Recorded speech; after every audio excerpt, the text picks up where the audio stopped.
والصلاة والسلام على سيد الأنبياء والمرسلين أما بعد أعوذ بالله من الشيطان الرجيم بسم الله الرحمن الرحيم فرمان مصطفیٰ صلی اللہ تعالیٰ علیہ وسلم ہے کہ جس نے کتاب پر مجھ پر درود پاک لکھا جب تک میرا نام اس میں لکھا رہے گا اللہ پاک کے فرشتے اس شخص کے لیے دعائیں منظور کرتے ہیں۔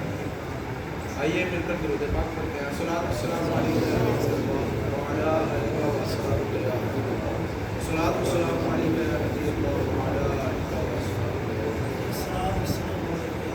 اعلیٰ حضرت فرماتے ہیں کہ جماعت میں بڑی برکت ہے، تم جماعت میں دعا مانگا کرو۔ علماء اس کی تشریح میں فرماتے ہیں کہ مسلمانوں کی جماعت صالح میں جس جماعت میں 40 آدمی ہوں اس جماعت میں اللہ پاک کا ایک ولی ضرور ہوتا ہے۔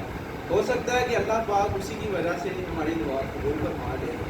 ایک چھوٹا سا واقعہ کہ محمد نامی ایک شخص تھا جو سارا سال رمضان میں سارا سال مسجد میں تشریف نہیں لاتا تھا، لیکن جیسے ہی رمضان آتا وہ نئے کپڑے سلواتا، خوشبو لگاتا، اللہ پاک کی راہ میں خرچ کرتا۔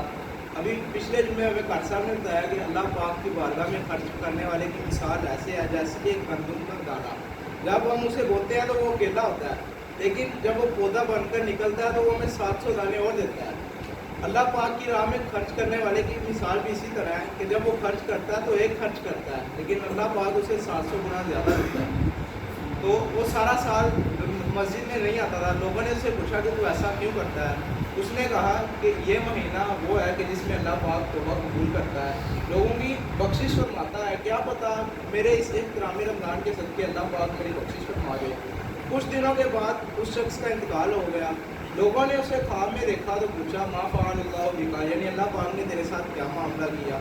تو وہ شخص کہنے لگا کہ اللہ پاک نے احترام رمضان کے صدقے مجھے بخش دیا۔ اللہ عز و جل سے دعا ہے کہ اللہ عز و جل ہمیں عمل